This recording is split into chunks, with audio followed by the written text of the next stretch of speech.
नमस्कार. News local ग्लोबलच्या YouTube चॅनलमध्ये आपलं सहर्ष स्वागत. आज पाहूया धनंजय आणि करुणा मुंडे यांच्यातील संघर्षाच्या पार्श्वभूमीवर बांद्रा न्यायालयासमोर कोणते पुरावे आले, न्यायालयानं प्रथमदर्शनी कोणते 3 महत्त्वपूर्ण निष्कर्ष काढले आणि यामुळे धनंजय मुंडे यांच्या अडचणी भविष्यात आणखी वाढण्याची शक्यता आहे का? चला तर जाणून घेऊया न्यायालयात नेमके कोणते पुरावे समोर आले आणि न्यायालयानं कोणते 3 महत्त्वपूर्ण निष्कर्ष नोंदवले. महाराष्ट्राच्या राजकीय पटलावरील एक वादग्रस्त व्यक्तिमत्व अशी ओळख असलेल्या धनंजय मुंडे यांच्या विरोधात मुंबईतील बांद्रा न्यायालयात कौटुंबिक हिंसाचाराचं प्रकरण त्यांची पहिली पत्नी असल्याचा दावा करणाऱ्या करुणा व त्यांची मुले शिशिव व शिवानी यांनी दाखल केलं.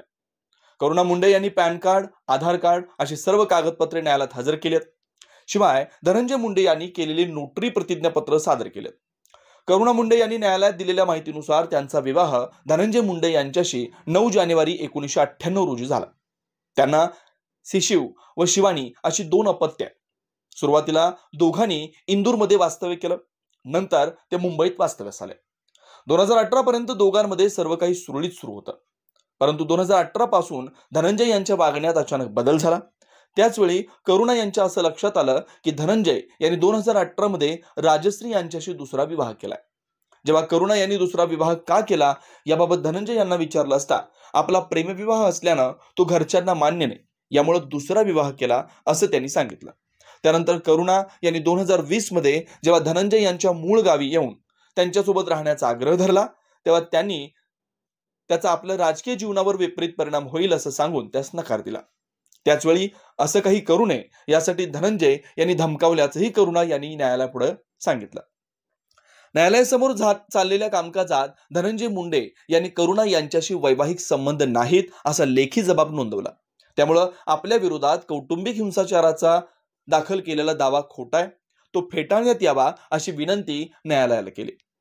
करुणा मुंडे राजकीय नेते आहेत, त्यांचा राजकीय पक्ष आहे, त्यावर त्या मोठा खर्च करतात. शिवाय त्यांचा कापड आयात निर्यातीचा व्यवसाय आहे, ही वस्तुस्थिती त्यांनी न्यायालयापासून लपवली असं धनंजय मुंडे यांनी निदर्शनास आणून दिलं. या पार्श्वभूमीवर न्यायालयानं समोर आलेल्या पुराव्यांच्या आधारे 3 महत्त्वाचे निष्कर्ष काढले. हे निष्कर्ष जाणून घेण्यापूर्वी पाहूयात नेमके कोणते पुरावे समोर आलेत. पुरावा क्रमांक 1. धनंजय मुंडे यांनी 18 जुलै 2017 रोजी नोटरी इच्छापत्र तयार केलंय. त्यात त्यांनी करुणा ही पहिली पत्नी असल्याचं आणि राजश्री ही दुसरी पत्नी असल्याचं कबूल केलंय. पुरावा क्रमांक 2. परळी विधानसभा निवडणुकीत त्यांनी निवडणूक अधिकारी यांना एक प्रतिज्ञापत्र सादर केलंय. त्यामध्ये त्यांनी वादी क्रमांक 2 सचिव व वादी क्रमांक 3 शिवानी असे दोघे आपल्यावर अवलंबून असल्याचं म्हटलंय. पुरावा क्रमांक 3. धनंजय मुंडे यांनी एक स्वीकृती पत्र प्रतिज्ञापत्रावर लिहून दिलंय. त्यात त्यांनी अर्जदार करुणा मुंडे यांच्याशी 9 जानेवारी 1998 रोजी विवाह केल्याचं कबूल केलं. जे 3 पुरावे समोर आलेत त्यावरून न्यायाधीशाने 3 महत्त्वपूर्ण निष्कर्ष काढलेत. काय आहेत ते निष्कर्ष पाहूया. निष्कर्ष क्रमांक 1. वादी म्हणजे करुणा मुंडे व त्यांची मुले यांना धनंजय मुंडे यांच्याकडून कौटुंबिक हिंसाचाराला तोंड द्यावं लागलंय का, याचा निष्कर्ष अंशतः होय असा न्यायालयाने काढला. निष्कर्ष क्रमांक 2. दाव्यामध्ये जो दिलासा मागितला आहे त्यासाठी वादी म्हणजे करुणा मुंडे व त्यांची मुले हक्कदार आहेत का, तर त्याचा निष्कर्ष देखील न्यायाधीशांनी अंशतः होय असा काढला. निष्कर्ष क्रमांक 3. वादी अर्थात करुणा मुंडे व त्यांची मुलगी शिवानी यांना पोटगी मिळण्याचा अधिकार आहे का, तर त्याचा निष्कर्ष न्यायाधीशांनी अंशतः होय असा काढला. करुणा मुंडे यांनी अंतरिम पोटगी व 25 कोटी रुपये अंतरिम भरपाई मिळावी असा दिलासा न्यायालयाकडे मागितलाय. धनंजय मुंडे यांनी त्यांची सर्व मिळकत व कर्जाबाबत न्यायालयात प्रतिज्ञापत्र सादर केलंय. यावर निर्णय देताना न्यायालयानं काय म्हटलंय पाहूया. धनंजय मुंडे यांनी करुणा यांच्याशी विवाह केल्याचं सिद्ध होतं. सदरचा विवाह कायदेशीर की बेकायदेशीर हे पुढे येणाऱ्या पुराव्यावर सिद्ध होईल. परंतु तुर्तास करुणा मुंडे, त्यांची 2 मुले व धनंजय यांच्यात कौटुंबिक संबंध असल्याचं सकृत दर्शनी दिसून येतं. धनंजय मुंडे यांचं राहणीमान विचारात घेता करुणा व त्यांची मुले यांनाही तशी जीवनशैली जगण्याचा अधिकार आहे.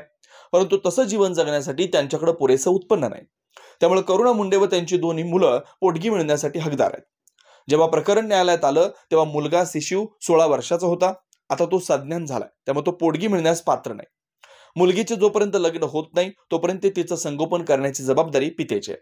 त्यामुळे ती देखील पोटगीस पात्र आहे असं नमूद करत न्यायालयानं करुणा मुंडे यांना दरमहा 1,25,000 रुपये व मुलगी शिवानीला 75,000 रुपये पोटगी देण्याचे आदेश धनंजय मुंडे यांना दिले. या आदेशाला धनंजय मुंडे यांनी उच्च न्यायालयात आव्हान दिलं. पण उच्च न्यायालयानं कनिष्ठ कोर्टाच्या निकालास 50% रक्कम जमा करण्याच्या अटीवर स्थगिती दिली आहे.